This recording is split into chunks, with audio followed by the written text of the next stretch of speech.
We're going to be making tortilla chips and guacamole.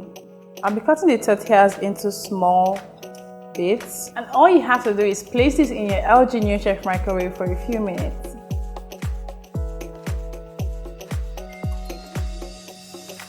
While the tortillas are getting ready, I'll go ahead to prepare the guacamole.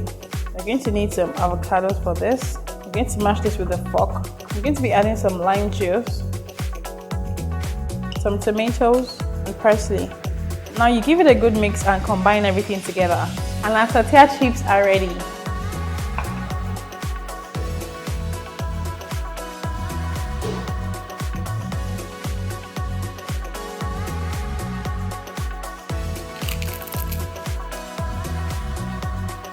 If you love what you just watched and you think you can do it too, join the LG Insider community today and also get a chance to create a review video for the LG Neochef Microwave. Use the link in my bio to join now.